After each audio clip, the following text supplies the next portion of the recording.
হাসিনার পতনের সময় এখন সমাগত। তার পতন হবেই, যদি বা কিন্তুর কোনো ব্যাপার না। এখন শুধু সময়ের অপেক্ষা। তাকে যে ক্ষমতা ছেড়ে চলে যেতে হচ্ছেই, তার ইঙ্গিত আমরা চারপাশে কিন্তু দেখতে পাচ্ছি। আমি আগেই বলছি যে তার এই অবৈধ সরকার কেবল ক্লিনিক্যালি ডেড না, এটা এখন practically dead. It is like dead man walking, মানে যেন মরা একটা লাশ হাইটে যাইতেছে। এরপরে এখন শুধু ধূপ করে মাটিতে পড়তে বাকি। এই ফ্যাসিস্ট চোরের সর্দার ভোট ডাকাত হাসিনা এবং তার অবৈধ রেজিম দীর্ঘ 15 বছর ধরে বাংলাদেশের মানুষকে, সমাজকে, অর্থনীতিকে, দেশের স্বাধীনতা সার্বভৌমত্ব থেকে খুবলে খুবলে খাইছে। আমাদের ভোটের অধিকার, কথা বলার অধিকার, সমাবেশের অধিকার সহ সকল অধিকার নির্মম হাতে কাইরে নিছে। প্রতিবাদ করার আগে ক্রসফায়ারে মারছে কিংবা গুম করে আয়নাঘরে জোরপূর্বক আটকায় রাখছে। লাখ লাখ বিরোধী দলীয় নেতাকর্মীকে জেলে ভরে রাখছে বছরের পর বছর। শান্তিকালীন সময় সর্বাধিক সংখ্যক সেনা অফিসারকে খুন করা হয়েছে তথাকথিত বিডিআর বিদ্রোহে। শাপলা চত্বর রঞ্জিত হয়েছে হেফাজতের নিহত সদস্যদের পবিত্র রক্তে। এই দুষ্টু চক্র উন্নয়নের নামে হাজার হাজার কোটি টাকা ব্যাংক থেকে, প্রকল্প থেকে, দেশের বৈদেশিক মুদ্রার রিজার্ভ থেকে লুট করে বিদেশে পাচার করছে। বিভিন্ন দেশে বেগমপাড়া গড়ে তুলছে। প্রশাসন থেকে শুরু করে বিচার বিভাগ সহ সকল প্রতিষ্ঠানকে ক্রমাগতভাবে এরা ধ্বংস করে ফেলছে।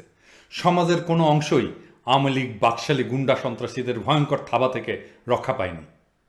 ভারতের কৃপা এবং অনুগ্রহ লাভের বাসনায় বাংলাদেশের স্বাধীনতা সার্বভৌমত্ব বিক্রি করে দিছে হাসিনার নেতৃত্বে এই দেশদ্রোহী চক্র। সমগ্র দেশবাসীর মনে মুখে আজ একটাই আওয়াজ, এক দফা এক দাবি, হাসিনা তুই কবে যাবি। হাসিনার পতনের দিন হবে আমাদের অতি প্রত্যাশিত এক মহামুক্তির দিন। 16 ডিসেম্বরের মতোই আমাদের নতুন বিজয় দিবস। এই দিনে আমরা আবার প্রাণ ভরে নিঃশঙ্ক চিত্তে মুক্তির নিঃশ্বাস নিতে পারবো। কিন্তু এই বিজয়ের ফসল কি আমরা ঘরে তুলতে পারবো, নাকি পরিবর্তনের শত্রুরা আমাদের এই মহান অর্জনকে নস্যাৎ করে দিতে সক্ষম হবে? আমি এই প্রশ্নটা করার কারণটা একটু ব্যাখ্যা করি। দীর্ঘ 15 বছর আওয়ামী বাকশালীদের ভয়াবহ শাসনে বাংলাদেশের মজলুম মানুষের মনে প্রচণ্ড ক্ষোভ, ক্রোধ এবং অসন্তুষ্টি দিনে দিনে জমে এখন পাহাড় সম হয়ে উঠেছে। স্বভাবতই জনগণ চাইবেন তাদের উপরে যারা এতদিন নির্মম অত্যাচার এবং নিপীড়ন চালিয়েছে তাদের উপযুক্ত শাস্তি হোক। কিন্তু মানুষের এই চাওয়াটাকে সতর্কতার সাথে ডিল করতে না পারলে এই চেপে রাখা ক্ষোভ অগ্নিগিরির মতো ফুঁসে উঠতে পারে। যদি সমাজের ক্ষুদ্র একটা অংশ আইন নিজের হাতে তুলে নিয়ে অত্যাচারীর শাস্তি দিতে প্রবৃত্ত হন, তাহলে দেশের আইন শৃঙ্খলা পরিস্থিতি ভেঙে পড়তে পারে। 1971 সালের 16 ডিসেম্বর যখন পাকিস্তানি সেনারা আত্মসমর্পণ করে, বিজয়ের সেই মুহূর্তে কেউ কেউ আইন নিজের হাতে তুলে নিয়েছিল, যার বিস্ময় ফল আমরা গত 50 বছর ধরে ভোগ করছি। একটা বিশেষ ঘটনার কথা বলছি, যা ঘটেছিল বিজয় দিবসের কয়েকদিন পরেই, 1971 সালের 18 ডিসেম্বর। ওই দিন ঢাকা স্টেডিয়ামে সমাগত কয়েক হাজার লোকের সামনে কাদের সিদ্দিকীর নেতৃত্বে 4 ব্যক্তিকে দুষ্কৃতিকারী বলে অভিহিত করে বেয়নেট দিয়ে খুঁচিয়ে খুঁচিয়ে হত্যা করা হয়েছিল। এটা ছিল স্বাধীন বাংলাদেশে সংগঠিত এমন একটা বিচার বহির্ভূত হত্যাকাণ্ড যা সারা বিশ্বে ব্যাপকভাবে প্রচারিত হয়েছিল। দেখুন, এটা ছিল একটা অত্যন্ত গর্হিত অপরাধমূলক কাজ, যা বিচারের আওতায় আনার প্রয়োজন ছিল। কিন্তু পরবর্তীতে শেখ মুজিব এ বিষয়ে কোনো ব্যবস্থাই গ্রহণ করেনি, বরঞ্চ কাদের সিদ্দিকীকে কোলে তুলে নিয়েছিলেন। বলেছিলেন, কাদের, তুই 4 জনকে মেরেছিস, 400 জনকে মারলেও আমি তোকে কিছুই বলতাম না। বাকশালের ডিস্ট্রিক্ট গভর্নর হিসেবে কাদের সিদ্দিকীকে পর্যন্ত নিযুক্ত করেছিলেন, একজন যুদ্ধাপরাধীকে। মুক্তিযুদ্ধের সূচনা লগ্নে পাকিস্তানি বাহিনীর হাতে ধরা দেওয়ায় এবং যুদ্ধে অংশগ্রহণ না করায় শেখ মুজিব হয়তো নৈতিকভাবে দুর্বল ছিলেন, কিংবা বিচার বহির্ভূত হত্যাকাণ্ড তার কাছে কোনো অপরাধ বলেই বিবেচিত হয়নি। এই কাদের সিদ্দিকী স্বাধীন সার্বভৌম বাংলাদেশের বিরুদ্ধে ভারতের মাটিতে বসে 1975-এর পরে রীতিমতো যুদ্ধ করেছিল। আজ সে বাংলাদেশের রাজনীতি করে। কাদের সিদ্দিকী জেনেভা কনভেনশনের অধীনে যেই যুদ্ধাপরাধ করেছিল তার বিচার হয়নি। ফলে এই ধরনের হত্যাকাণ্ড বাংলাদেশে পরবর্তীতে চলতেই থেকেছে। মুজিবের নির্দেশে ঠান্ডা মাথায় খুন করা হয়েছিল সিরাজ শিকদারকে পিছন থেকে ক্রসফায়ারে। রক্ষী বাহিনীর হাতে নিহত হয়েছিলেন হাজার হাজার যুবক। একইভাবে গত 15 বছর ধরে হাসিনার ফ্যাসিস্ট অবৈধ সরকার চালিয়ে গেছে একের পর এক বিচার বহির্ভূত হত্যা এবং গুমের মতো ভয়ঙ্কর অপরাধমূলক কার্যকলাপ। আমরা যদি সেই আগের মতো এবারও আইন নিজের হাতে তুলে নিই, বা কেউ তুলে নিলে তা প্রতিহত না করি, তাহলে আমাদের সমাজের এই দুষ্টু ক্ষত বা ক্যান্সারটি ভবিষ্যতে আরও বিস্তার লাভ করবে, যার জন্য আমাদের পরবর্তী প্রজন্মের কাছে আমাদেরকে জবাবদিহি করতে হবে। আমরা কিন্তু দেশকে আবার নতুন করে গড়ে তুলতে পারবো না ধ্বংসস্তূপ থেকে। কারণ সেই অরাজকতার সুযোগে এই মহান পরিবর্তনের যারা শত্রু, সেই পরাজিত শক্তি তাদের দেশি বিদেশি দোসরদের সাহায্যে দেশে বড় ধরনের গোলযোগ সৃষ্টির চেষ্টা করবে। আমরা অবাক হব না যদি তারা বাংলাদেশের সংখ্যালঘু সম্প্রদায়কে টার্গেট করে তাদের জান মাল উপাসনালয় এবং অন্যান্য প্রতিষ্ঠানের ব্যাপক ক্ষতি সাধন করার অপচেষ্টা করে, যাতে করে এই পরিবর্তনের ব্যাপারে সারা বিশ্বে তাৎক্ষণিকভাবে নেতিবাচক ধারণা জন্মায় এবং আমাদের প্রতিবেশী একটা দেশ সরাসরি নাক গলানোর একটা সুযোগ পেয়ে যায়। এই দুষ্কর্মে যদি তারা সফল হয় তাহলে আমাদের এই অর্জন বিসর্জনে পর্যবসিত হতে পারে। আমাদের সবাইকে এই বিষয়টি নিয়ে আগে থেকেই সমস্ত ধরনের সাবধানতা অবলম্বন করতে হবে। সে কারণেই এই আলাপটা আমি এত আগে থেকেই শুরু করছি। সুতরাং হাসিনা পতনের মুহূর্ত থেকেই আমাদের চরমভাবে সতর্ক থাকতে হবে যেন দেশের শান্তি শৃঙ্খলা কোনোভাবেই ব্যাহত না হয় এবং কেউ যেন আইন নিজের হাতে তুলে না নেয়। বিশেষ করে হাসিনা পরবর্তী ৭২ ঘন্টা হবে সবচাইতে ক্রিটিক্যাল, যখন পুরো দেশটা থাকবে আইসিইউ বা ইন্টেনসিভ কেয়ার ইউনিটে। আমাদের সর্বোচ্চ প্রচেষ্টা হবে এই সময়টাতে দেশে যেন কোনো ধরনের গোলযোগ না হয় তা সম্পূর্ণভাবে নিশ্চিত করতে হবে। আর সেটা করতে হলে আমাদের এখন থেকে ধারণা করতে হবে হাসিনার পতনের মুহূর্ত থেকে আমাদের জন্য প্রধান প্রধান চ্যালেঞ্জ কি হতে পারে। আমি ব্যক্তিগতভাবে মনে করি আমাদেরকে 4টা প্রধান চ্যালেঞ্জ মোকাবেলা করতে হবে। আমি আজকে থেকেই আপনাদের সকলকে এই 4টা প্রধান চ্যালেঞ্জের ব্যাপারে সতর্ক করে দিতে চাই। প্রথমত, হাসিনা যুগের অবসান হওয়ার সাথে সাথে আইন শৃঙ্খলা বাহিনীর শীর্ষ পদে অধিষ্ঠিত ব্যক্তিরা পালাবে। সেই সাথে পালাবে জেলা পর্যায়ের কিছু পুলিশ অফিসার এবং দেশের অধিকাংশ থানার ওসিরা। অর্থাৎ দেশে আইন শৃঙ্খলা রক্ষার ব্যবস্থা একটা শূন্যতা দেখা দিতে পারে। আমাদের সবচাইতে বড় অগ্রাধিকার হবে যাতে আইন শৃঙ্খলা কোনোভাবেই ভেঙে না পড়ে। দ্বিতীয়ত, বিগত 15 বছর প্রশাসনের শীর্ষ পদ থেকে শুরু করে একটা উল্লেখযোগ্য অংশ নিরবিচ্ছিন্নভাবে হাসিনার ফ্যাসিস্ট সরকারের তাবেদারি করেছে এবং বৈধ এবং অবৈধ সকল প্রকার সুযোগ সুবিধা নিয়েছে। এইসব কর্মকর্তাদের অনেকেই গা ঢাকা দেবেন, দেশ ছেড়ে পালাবেন। অর্থাৎ সচিবালয় থেকে শুরু করে জেলা এবং উপজেলা পর্যায়ের প্রশাসনে সাময়িকভাবে হলেও কিছুটা অচল অবস্থার সৃষ্টি হতে পারে। আমাদের দ্বিতীয় অগ্রাধিকার হবে প্রশাসন যাতে স্বাভাবিকভাবে চলে সেটা নিশ্চিত করা। তৃতীয়ত, আমাদের অর্থনীতির একটা বড় অংশ নিয়ন্ত্রণ করা আওয়ামী বাকশাল এবং তাদের সাঙ্গপাঙ্গরা। এদের হাত বিস্তৃত হয়ে আছে কলকারখানা, ব্যাংক থেকে শুরু করে দোকানপাট, পণ্যের মজুদ, আমদানি রপ্তানি, পরিবহন, এর সমস্ত সেক্টরের উপরে। এই পরিবর্তনের ফলে এরা নিষ্ক্রিয় হয়ে গেলে অর্থনীতির চাকা শ্লথ হয়ে যেতে পারে। এমনিতেই লোডশেডিং এবং বিভিন্ন প্রয়োজনীয় পণ্যের অভাবে আমাদের জীবনযাত্রা ইতিমধ্যেই ক্রমাগতভাবে বিপর্যস্ত হয়ে পড়েছে। এইরকম অবস্থা আমাদের তৃতীয় অগ্রাধিকার হবে অর্থনীতির চাকা চালু রাখা। চতুর্থত, একটা দেশ আভ্যন্তরীণভাবে যদি সংকটে পতিত হয় তবে বাইরের শক্তি 16 আনার সুযোগ নেওয়ার চেষ্টা করে। আমাদের স্বাধীনতা সার্বভৌমত্ব এমনিতেই চ্যালেঞ্জের মধ্যে আছে। পরিবর্তনের শত্রুরা যদি দেশের অভ্যন্তরে একটা অচল অবস্থা সৃষ্টি করতে সক্ষম হয় তাহলে আমাদের স্বাধীনতা এবং সার্বভৌমত্ব পর্যন্ত বিপন্ন হতে পারে। আমি আগেই বলেছি ওরা সংখ্যালঘু সম্প্রদায়কে টার্গেট করে ব্যাপক ক্ষতি সাধনের চেষ্টা করতে পারে। আমরা দেখেছি আমেরিকার কংগ্রেসম্যানদের চিঠিতে বাংলাদেশের হিন্দু এবং খ্রিস্টান ধর্মাবলম্বীদের উপরে হাসিনা সরকারের যে ট্রিটমেন্ট তার তীব্র নিন্দা জানানো হয়েছে। এই বিষয়টি যে যথেষ্ট সংবেদনশীল তা বলার অপেক্ষা রাখে না। সুতরাং হাসিনা পতনের মুহূর্ত থেকে আমাদের সজাগ থাকতে হবে যাতে আমাদের স্বাধীনতা সার্বভৌমত্বের উপরে কোনো ধরনের আঘাত না আসে এবং এলে আমরা তা যেন সম্পূর্ণ সফলতার সাথে মোকাবেলা করতে সক্ষম হই। আমরা যদি আমাদের অগ্রাধিকারগুলোকে সঠিকভাবে নির্ধারণ করতে পারি তাহলে হাসিনা পরবর্তী ৭২ ঘন্টা সময়কাল সাফল্যের সঙ্গে উত্তীর্ণ হবার জন্য কি কি ব্যবস্থা নেওয়া দরকার তা নির্ধারণ করা সহজ হয়ে যাবে। আসেন আমরা এবার দেখি কাজটা কিভাবে করতে হবে। হাসিনার স্বৈর শাসনে সিভিল প্রশাসন এবং পুলিশ যেভাবে নষ্ট হয়ে গেছে তাতে এদের উপরে এই ক্রিটিক্যাল সময়টুকুতে নির্ভর করা যায় না। হাসিনার লোকেরা নিশ্চয়ই হাসিনার পতনের পরে ট্রানজিশন সময়টা যেন সহজ হয় তার কোনো চেষ্টাই করবে না, বরং তার উল্টোটা করার চেষ্টা করবে। সুতরাং আইন শৃঙ্খলা রক্ষার ক্ষেত্রে বর্তমান পুলিশ প্রশাসনে যে চেইন অফ কমান্ড তার উপরে ভরসা করা বোকামি হবে। বাংলাদেশের একটা প্রতিষ্ঠান, আমাদের সামরিক বাহিনী, হাসিনা দুঃশাসনের যন্ত্র হিসাবে সেভাবে ব্যবহৃত হয়নি। যদিও কিছু কিছু সেনা সদস্য র্যাব, ডিজিএফআই ইত্যাদি প্রতিষ্ঠানে চাকরিকালীন সময় মানবাধিকার বিরোধী কর্মকাণ্ডে অংশ নিয়েছেন, কিন্তু তাদের সংখ্যা পুরো বাহিনীর সদস্যের সংখ্যার তুলনায় নগণ্য। আর্মি অ্যাজ ইনস্টিটিউট এখনো পর্যন্ত বাংলাদেশের মানুষের সম্মান এবং শ্রদ্ধার পাত্র। মোটা দাগে সেনাবাহিনীর উপরে এখনো বাংলাদেশের মানুষের ব্যাপক আস্থা রয়েছে। এই আপৎকালীন সময়ে তাদের অন্তর্নিহিত দায়িত্ব বলেই দেশের শান্তি এবং শৃঙ্খলা রক্ষার কাজে এগিয়ে আসতে হবে। এই ক্ষেত্রে সর্বপ্রথম এবং সর্বপ্রধান কাজটা হচ্ছে ম্যাজিস্ট্রেসি ক্ষমতা দিয়ে সারা দেশের সেনাবাহিনীর সদস্যদেরকে মোতায়েন করতে হবে, যার মুখ্য উদ্দেশ্য হবে দেশে যাতে কোনো ধরনের আইন শৃঙ্খলা পরিস্থিতির অবনতি না হয় এবং কোথাও এই ধরনের কোনো ঘটনা ঘটলে যেন দৃঢ় হাতে মোকাবেলা করা হয়। এইড টু সিভিল অ্যাডমিনিস্ট্রেশন বলে বাংলাদেশে একটা আইন আছে। এর আওতায় এর আগেও আমাদের দেশে বিভিন্ন সময় সেনাবাহিনী মোতায়েন করা হয়েছিল।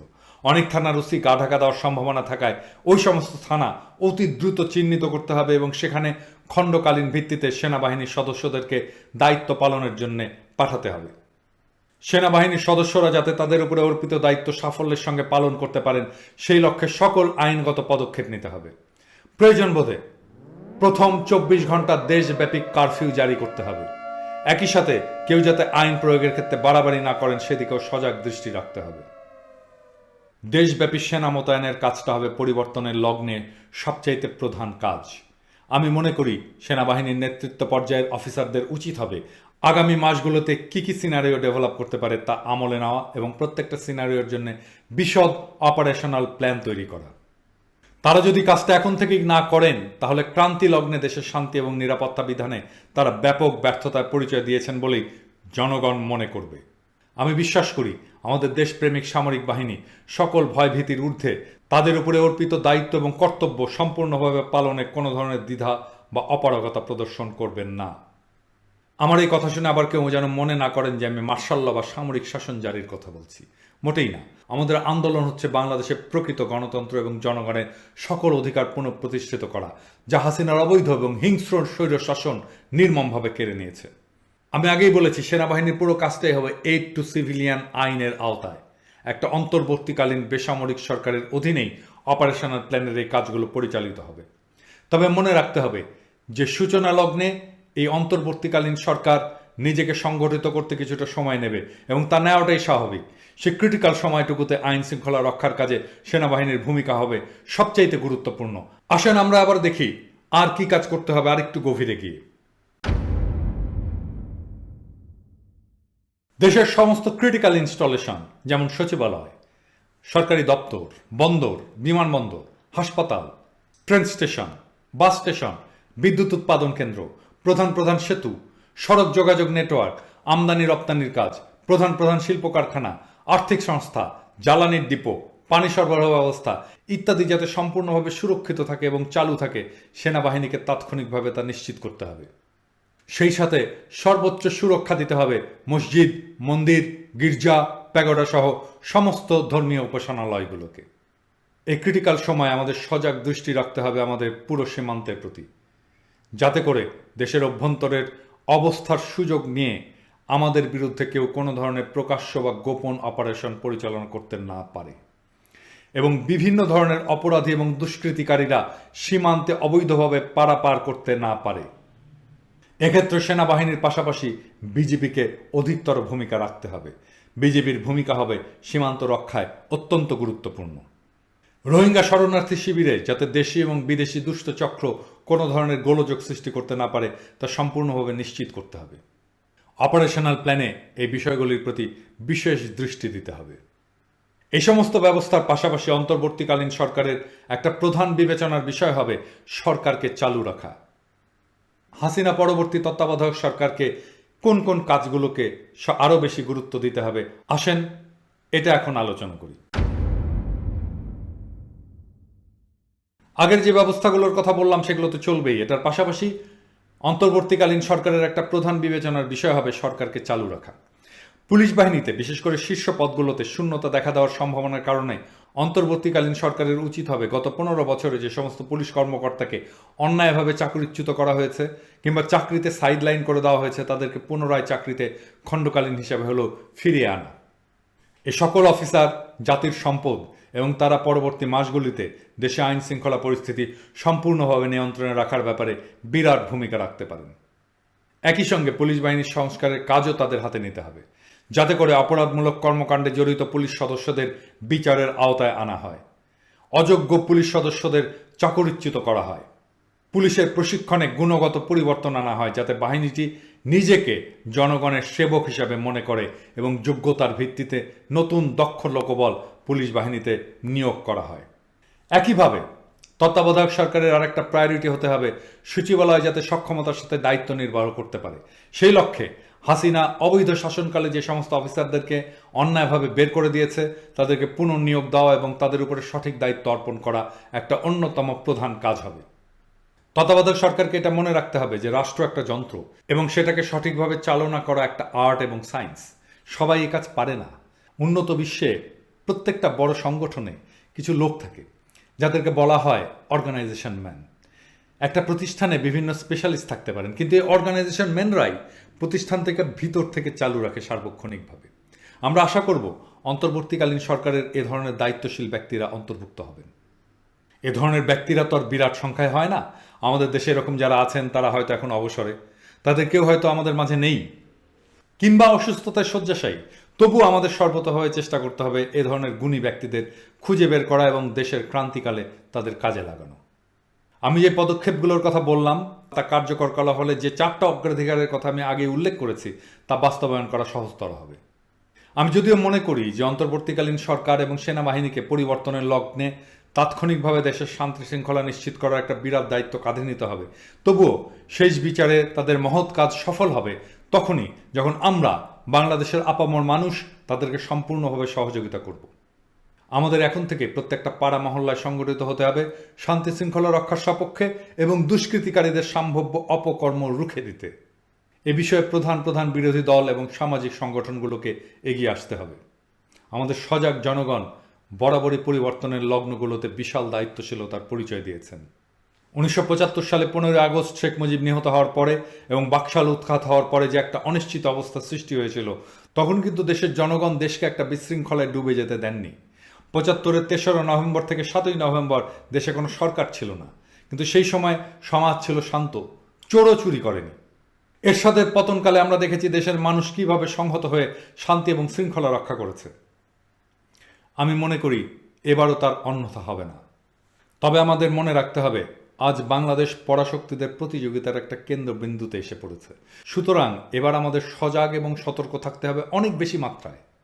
এবার যদি আমরা অসতর্ক থাকি এবং ভুল করে বসি তাহলে তার খেসারত দিতে হবে প্রজন্মের পর প্রজন্মকে। আমরা নিশ্চয়ই সেই ভুল করব না এবং দেশ ও মানুষের সকল স্বার্থ আমরা বুকের রক্ত দিয়ে হলেও রক্ষা করব। সেটাই হোক এই সময় আমাদের সবচাইতে বড় প্রতিজ্ঞা। সৃষ্টিকর্তা হাসিনার ফ্যাসিস্ট শাসন উৎখাত করার যেই সামর্থ্য আমাদের দান করবেন তার যে যোগ্য আমরা ছিলাম সেটা প্রমাণ রাখতে হবে হাসিনার পতনের পরের 72 ঘন্টায়। আলাপটা আমি আগেই করে রাখলাম যেন প্রস্তুতি নেওয়ার পর্যাপ্ত সময় পাওয়া যায়। বাংলাদেশের দেশপ্রেমিক সেনাবাহিনী এই কাজে বাংলাদেশের দেশের মানুষ আপনাদের উপরে ভরসা করে থাকবে। বাংলাদেশের সমস্ত জনগণের নৈতিক সমর্থন থাকবে আপনাদের কাজে। আমরা আগে বাংলাদেশের সেনাবাহিনী গড়েছি, তারপরে সেই সেনাবাহিনী যুদ্ধ করে দেশ স্বাধীন করেছে। আপনারা আর অন্য সব দেশের সেনাবাহিনীর মতো নন, আপনারা গণমুক্তি ফৌজ। আপনারা আবারও দেশের ক্রান্তি লগ্নে আমাদের বিজয়কে সংহত করতে আপনাদের উপরে ইতিহাস নির্ধারিত দায়িত্ব যে পালন করতে দ্বিধা করবেন না, আমাদের সেই বিশ্বাস আছে। বাংলাদেশ আবারও দ্বিতীয়বার স্বাধীন হবে। সেই স্বাধীনতা রক্ষায় আমাদের সৈনিক আর জনতা কামিয়াব হবে ইনশাল্লাহ।